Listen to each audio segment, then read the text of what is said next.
Happy Sunday, T Squad. It's me, Keisha. And I'm here with this week's All Tea, All Shade, Love and Marriage Huntsville Season 10, Episode 1 recap video. The gang is back, y'all. Y'all ready for another 40 episode season? Because you know that's what's about to happen. Jesus the Christ. But let's get into this episode because there was a lot going down, okay? So to start off, a fish called Wanda is back. Oh, Lord. It was such a pleasure when she was gone. Much like Summer from Baddies Africa, it was a pleasure. Life was blissful when she was off of our television screen. But now that Melody is gone, the riffraff can return. And Wanda looked like she been eating. Wanda looked like she been over there eating whole turkeys, okay? She done got thick, all right? She been over there eating pig feet, hog mogs, collard greens, and all types of dressing, macaroni and cheese. Remember that plate of horrible looking food that she made when she was trying to do her food truck, y'all, years ago? She been over there eating all that mess. Yeah. So she comes over because she wants to question Marceau about the girl that Martell interviewed, who alleged that she slept with Marceau and had an affair with him. But Marceau's response is, what have I said? What was my response? Which was nothing. So that's his response. Nothing. But Wanda is not going for that. She was like, no, you're going to have to give us some type of response, sir. But of course he won't. And you could take that however way you want to. You can take that as, I'm not answering it because it's a ridiculous question and I'm not going to even go there because we all know it's not true. You can take that as no admission keeps him from lying. You know what I'm saying? He's omitting a lie. You can take that several different ways. I personally am tired of the infidelity conversation with this show. I'm over it. I'm so over it. If Tisha and Kimmy like it, I am obsessed with it. Okay? At this point, I could care less. They ain't going nowhere. So it don't even matter for me anymore. It really honestly doesn't. Did I believe old girl when she did the interview with Martell and Arion last year? Yeah, I believe certain parts of her story. Yeah, I 1000% did. Still do. Yeah, but hey, it is what it is. Tisha says she's not concerned. So if she ain't concerned, we don't need to be concerned, okay? Wanda says that she don't like Marceau because of the way that he talks to Tisha. And as a mother, she has every right to feel that way. I wouldn't want a man to gaslight and belittle my daughter either. But your daughter says she ain't concerned. Your daughter says he's her protector. So, hey, let them run off into a field of flowers and just be happy. Okay? Don't worry. Be happy. Okay? That's what she want to do. Let that lady do that. I don't care no more. Okay? Maurice and Kimmy and Monster, I hate that name. He has really gotten big. Like, we have literally seen him be a little boy to now he's about to go to college. He's a very handsome young man. And we learn in this conversation that Maurice's DUI case was dismissed. He was very happy about that, gloating about it. So was Kimmy. Now, I saw online that people were saying that it got dismissed. What were people saying? It wasn't because he wasn't found guilty. I think it was a lack of evidence or something. Y'all inform me because I didn't keep up with that story. You know what I'm saying?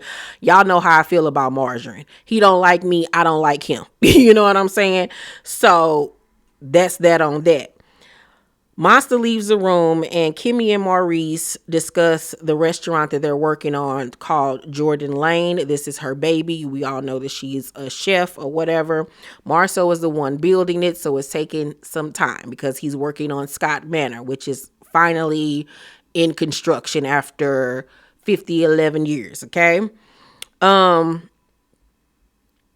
She then brings up a conversation that she and Tisha had at Black, where it was brought up how Chris threw Marceau and Maurice under the bus regarding saying that if one of them were to have a side chick, they'd have them sign a DNA, and Maurice and Marceau would likely be the ones to do that, right?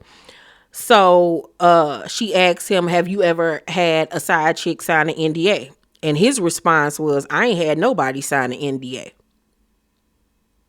She asks him that question again, and he repeats himself. And she was like, you don't see where what you're saying is wrong?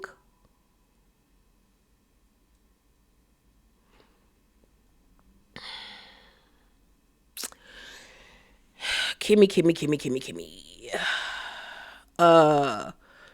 No, he don't think what he's saying is wrong because he's telling his truth. He hasn't had nobody sign an NDA. You know what I'm saying? Because he didn't. He didn't have the side chick sign an NDA. So he's not answering the question wrong. You're just choosing to hear the answer the way that you want to hear it.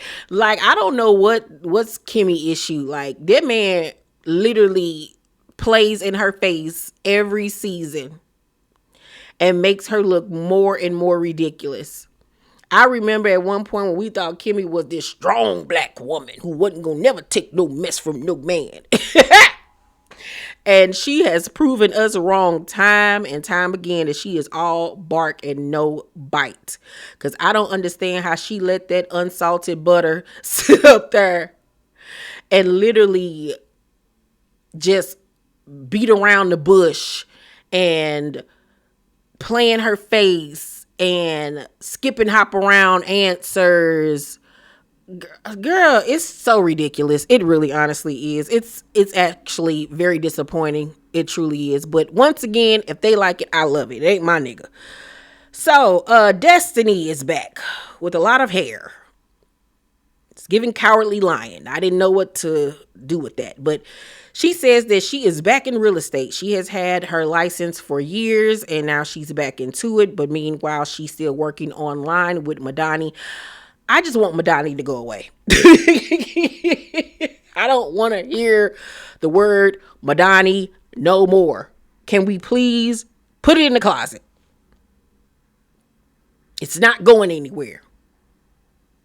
Stop trying to make fetch happen. Okay? It's simply not going to happen. Ain't nobody buying that shit but your family and friends. Do the real estate thing, girl, but stop investing money in that bullshit. That is cursed, okay? Stop. Ugh. Martell stops by the office that she's at, and they sit down and discuss his relationship with Arion. We can now say her name on the show. We can now show photos of her now that Sheriff Melody is not on the show anymore. We could all be on some hood rat hoochie mama type time. You know what I'm saying? All the forbidden folks are now welcome. And it's so funny to me because we all knew that this is what was going to happen. It's just a matter of time before she walk her ass up on this show, child. But okay. Ridiculous. But he says that he's helping Arion through nursing school and that if she acts right, she'll probably get a ring. The day Arion gets a ring, an engagement ring from Martell, will be the day my ovaries come back. And as far as I know, that ain't never gonna happen, okay? Girl, the only way that man will ever propose, marry her, is when he is old and decrepit, okay, and ain't got no more options. That's the only way. He ain't never marrying that girl. He ain't never marrying that girl. How you helping somebody through nursing school? We know you ain't got no money like that.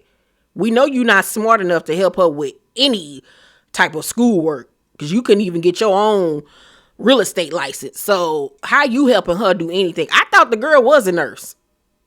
I thought that's how we was introduced to her, that she was a nurse. Or was she just going to nursing school during that time? Regardless, girl, you better pay for her to go to ICDC college. Both of y'all need to be in there together, okay? It's ridiculous, okay? But Destiny was like, I'm happy to see you're a one-woman man now. And he told me some, for certain, yeah. Baby, I'm not going to play with Martell. I'm not going to play with him, because the day Martell once again becomes faithful to Arion will be the day I am a size 2, okay? And I don't see that in my forecast at all, all right? Girl, bye. So, Destiny, they didn't talk about the whole land situation, and she says that she didn't know that he had a baby on the way. She found out, I guess, when it was posted or something like that. Don't give me the line. But she said that she did not know.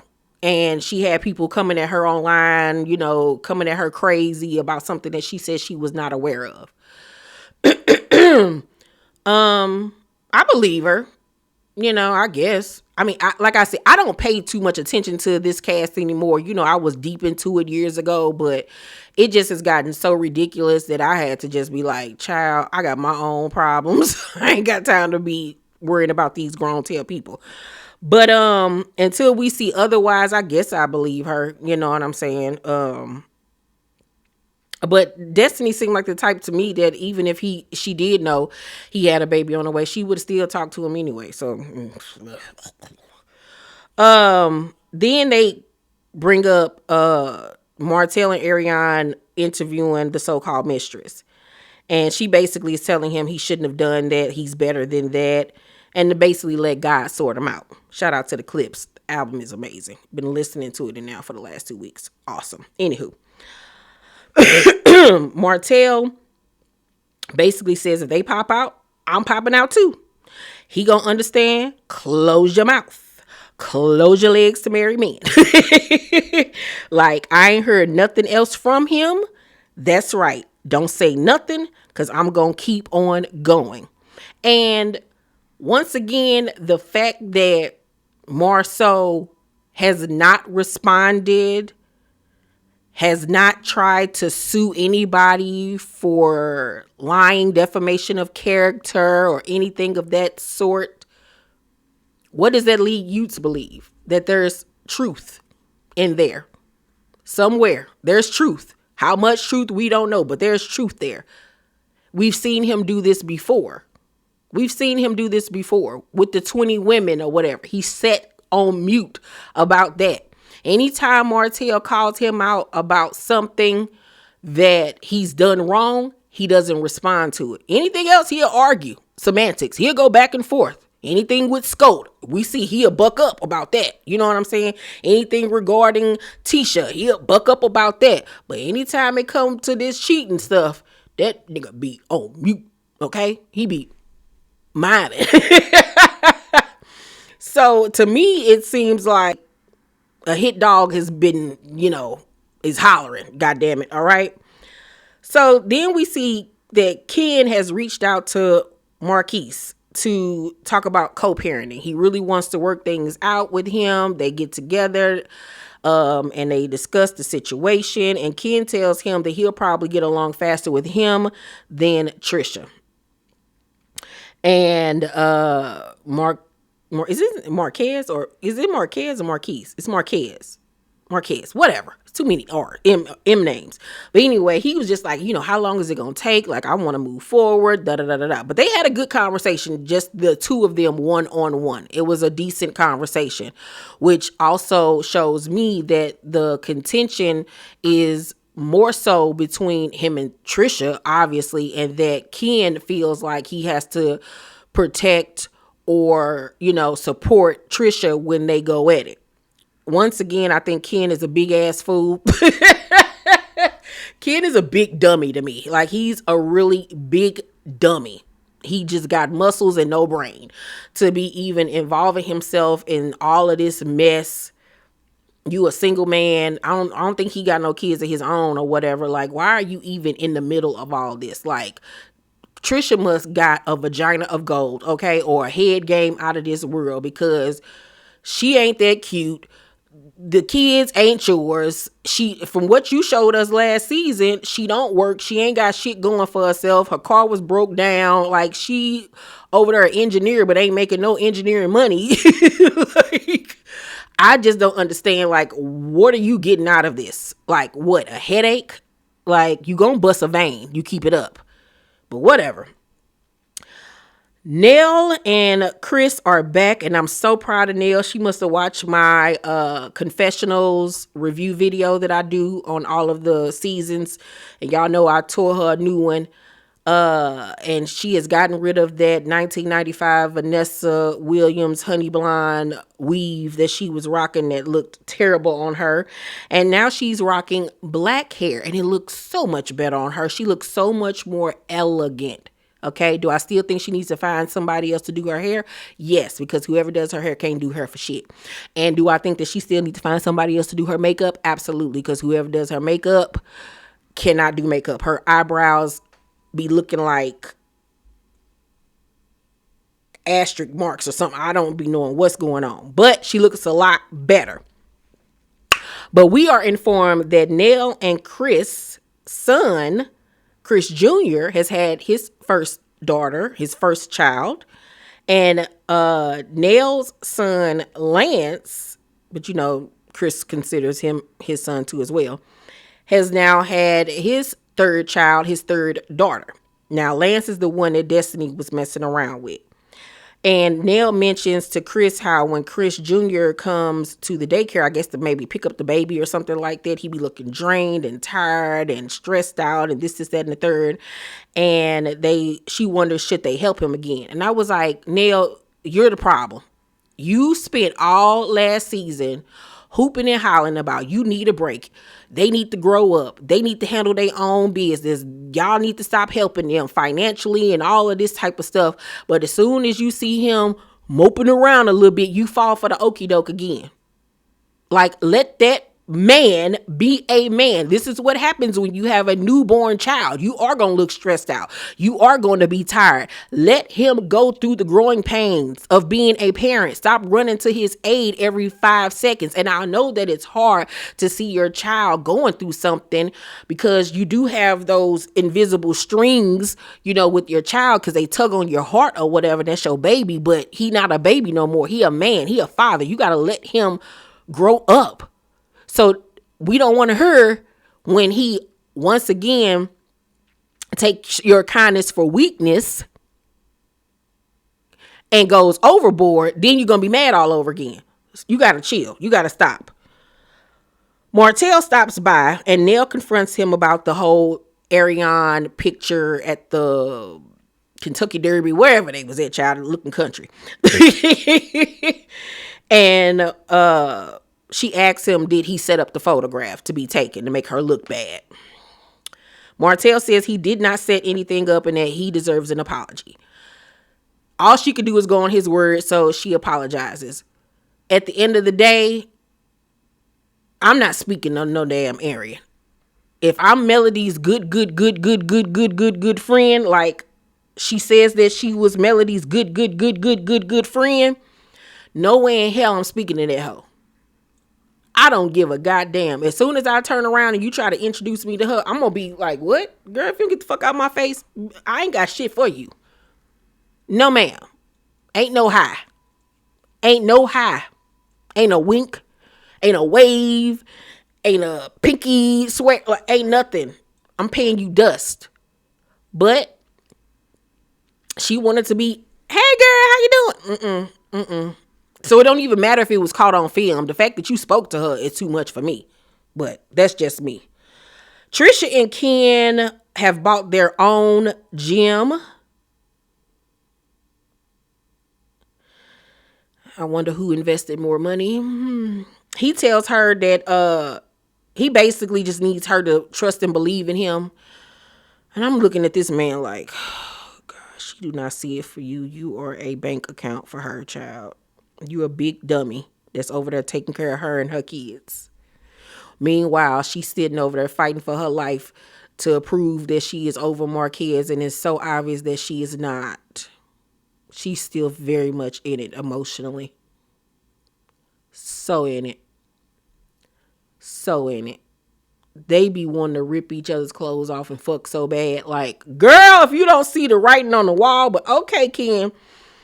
He tells her how he talked to Marquez, Kez, or whatever, and that they're in a better space. And Trisha was like, I know he has a motive. I know it. He says he wants to be more in the kid's life, but they haven't seen him. Now, she's saying that the kids haven't seen him. Later on in the episode, Marquez is saying different. But once again, semantics. I don't care. So then, at the end of the episode, Trisha is at the crib and her friend Sharon stops by. And Sharon is a motherfucker, okay? I don't like Sharon at all. You could have kept Sharon wherever her ass came from. So they sit down and they get the keying. And Trisha says that she be wanting to say, I guess like bad stuff about Marquez, but she thinks about his family and how they react to it. So she try to keep herself, tight-lipped or whatever, because she ain't trying to, disrespect his family or upset them.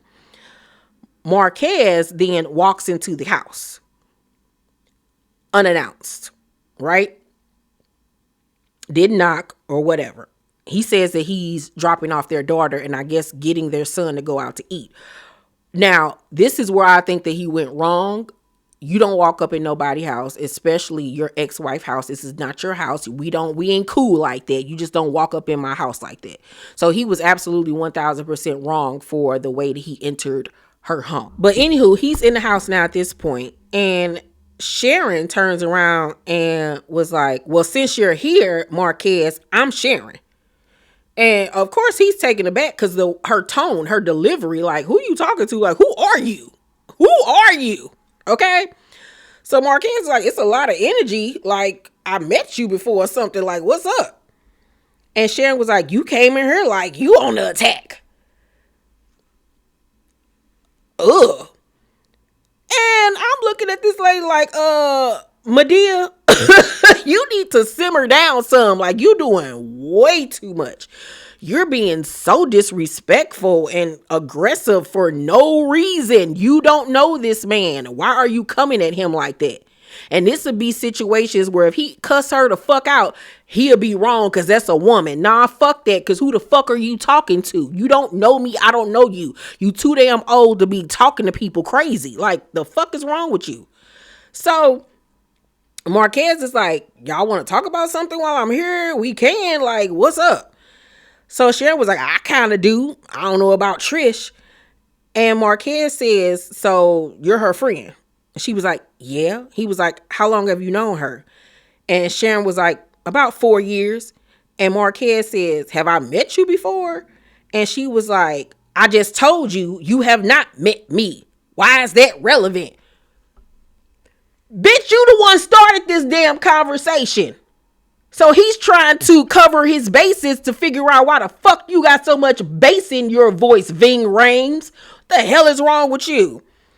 So, this lady pissed me off. So here go Trisha in her confession time. So Marquez is going back and forth with Sharon and it's starting to piss me off. You don't know her. She don't know you. And you're sitting here arguing with a grown ass woman. He's pushing me there to where I'm about to go tit for tat with him. You want to go tit for tat with him because you get off on arguing with him. When you truly over a nigga or a woman, you don't have the time, the space, nor the energy to sit back and argue about the past, the future, the present, or none of that. It's not going to be none of that. It ain't going to be no communication whatsoever. They got big kids. They technically don't even need to talk to each other, to be honest with you. To be real honest with you. If she really wanted to be done with Marquez, she would just be done with it. Just take the L. Take the L. He ain't helping you financially. That's fine. I'll do what I got to do. You want to see your kids? You can see your kids all you want. But as far as me and you having any type of communication, we don't need to talk no more at this point. Our kids are old enough that they can talk to you on their own. You can see them when you want to, as long as you're in their life. But as far as arguing about you helping me financially, this, that, and the third, I'm not going to argue with you about it. I'm going to take you to court and let the courts handle it. Or I'm just going to take the L and keep it pushing.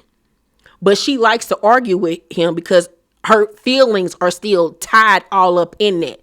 And as a grown man, I don't see how Ken don't recognize that. If she's so in love with you, if she's so over him, why has it taken her all of these years to even initiate a divorce? Why are they still not divorced today? Why are you still so mad and angry and going off and all of this type of stuff? Like, you got more fire for him than you do for Ken at all. Like, make it make sense. Ken, you are a placeholder. You are a checkbook, sir. You big ox. Like, what is wrong with you? And also, you talking about Marquez going back and forth with her. That lady started with him. You should have told your friend to be quiet and that she wrong. She ain't got nothing to do with this. Me and you talk about whatever because you my friend. But don't get involved in my, family situation. You're 1000% wrong, especially since you don't know him. So Marquez Trisha was like, you can leave. And Marquez was like, okay, relax. And here goes Sharon. No, you relax. Look at her. Sharon, Karen, Gladys, Dorothy, whatever your name is, ma'am. You are doing way too much. Okay? Sitting up there looking like an uncooked ham hock. Like, ma'am, you too old looking to be acting the way you are. Like, you need to stop. Seriously. So then Trisha and Marquez get to arguing about the past and he wasn't there for her and all of this stuff. And Xavier walks into the house. That's their son. And Marquez is like, see, you're my angel. You my God or whatever. You knew exactly when to come in. And he was like, I'm about to take my son to go get something to eat. And then he says to Sharon, and ma'am, I suggest we sit down and talk if you have any questions about me. And she gonna tell me something. I don't. Well, bitch, you just did. Don't act like you don't want to have a conversation now that he done checked your ass. And Marquez was like, well, if you don't care, then don't talk about me. And Xavier was like, Dad. And for a minute there, Marquez kept going. And he was like, Dad, go outside. And he was like, all right, I got you. I'm going outside. He leaves and goes outside and the episode ends. Baby, Xavier got more sense than his mama and his daddy, okay? More sense than the both of them because they're both childish as hell. They both still act like the teenagers they were when they got together. They are very, very childish and immature. The whole situation is childish and immature. And I don't know what it's going to take for big old Ken to realize that this ain't that. Are they still together? I don't follow them. I don't know. Y'all let me know. Are they still even together, child? Because if so, God bless them. I'm going to give the season premiere episode of Love and Marriage Huntsville. Yeah, I'm going to give it a C+. Yeah, C+. I feel like the only storylines that are somewhat intriguing, even though it's dumb, is the Trisha and Ken, maybe the Destiny, and Land situation, the Kimmy and Marceau, and I'm over that shit. I'm so over it. I don't want to hear about it no more. I simply do not. I simply do not want to hear about it anymore. And Mel ain't on the show no more, so they can't blame it on Melody. Y'all still talking about it. Y'all still making this a conversation. Y'all still making this relevant. So was it Mel the whole time or was it y'all? But whatever. Y'all let me know what y'all thought about the season premiere episode. Let's talk about it down below in the comments section, you guys. Please make sure to thumbs up this video, subscribe to my channel, and turn on your post notifications so you know my videos drop. I love you, T Squad, and I will see you on the next one. Bye.